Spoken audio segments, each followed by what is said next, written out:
জুলাই অগাস্টের আন্দোলন সংগ্রামে কি ভূমিকা রেখেছিল হয়তোবা সেই কথাগুলো সে বলতে চেয়েছে। এবং সেখানে ওয়াসিম আকরাম যে শহীদ হয়েছে সে একজন ছাত্রদল নেতা, পাশাপাশি ছাত্রদলের কি ভূমিকা ছিল সেই কথাটি সে সেখানে তুলতে চেষ্টা করেছিল। আলটিমেটলি একটা বইও অভিভাবক ফোরাম বের করেছিল, সেখানে দুই একটা ছেলের নাম সেখানে ছিল না। তো সব মিলে ওই বক্তব্য এবং এই বইয়ের নাম না থাকাতে প্রায় 200 ছেলের মধ্যে সবাই না, আর 10টা ছেলে সেখানে আমি দেখেছি তারা প্রতিবাদ করেছে। তো প্রতিবাদ করার প্রেক্ষিতে ওইখানকার যারা অর্গানাইজেশনের দায়িত্বপ্রাপ্ত কর্মকর্তারা ছিল তারা সেই ঘটনাটি তখন অনেকটা তাদের কন্ট্রোলের বাইরে চলে গিয়েছিল, এবং বাইরে চলে যাওয়ার কারণে তারা তাৎক্ষণিকভাবে আমাকে রিকোয়েস্ট করেছিল যে আপনি একটু যদি বলেন হয়তো তারা শান্ত হতে পারে।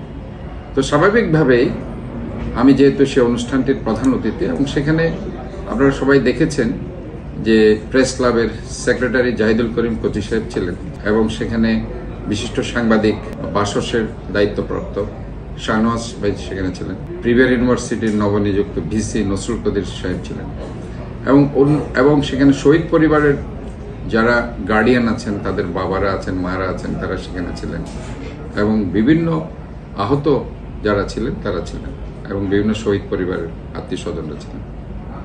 শুধুমাত্র এই 10টি ছেলের হয়তো ম্যাক্সিমাম হতে পারে, তারা সেখানে, আপনারাও সেখানে ছিলেন, আমি দেখেছি, তারা সেখানে প্রতিবাদ করেছে যে আমাদের নাম কেন নাই, আমাদের এখানে শহীদের 2-1 জনের নাম বাদ করেছে,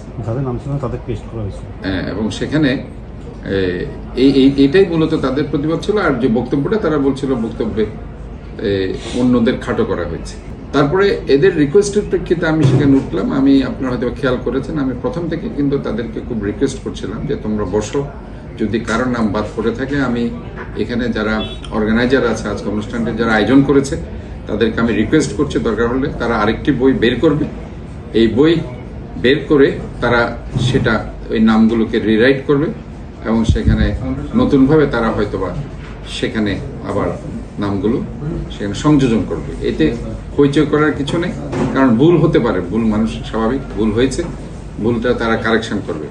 এবং যে ছেলেটি বক্তব্যে হয়তোবা তোমাদের মানে তোমরা হয়তো আহত হয়েছ এবং সবার মধ্যে সেটা হয়তো এই বক্তব্যটা ভালো লাগেনি, তাহলে পরে সেও অবশ্যই ক্ষমা চাইবে। এটাও কিন্তু আমি বারবার বলছিলাম যে তোমরা একটু, এবং পরবর্তীতে ছেলেটা কিন্তু ক্ষমাও চেয়েছে।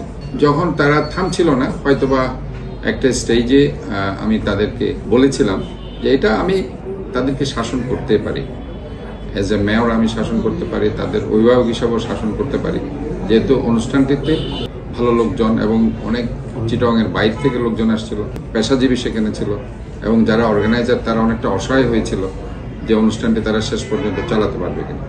তো অবভিয়াসলি আমি ফাইনালি তাদেরকে কিছুটা শান্ত হওয়ার জন্য হয়তো আমার কণ্ঠটা একটু উঁচু স্বরে তাদের বলেছিলাম শান্ত হওয়ার জন্য।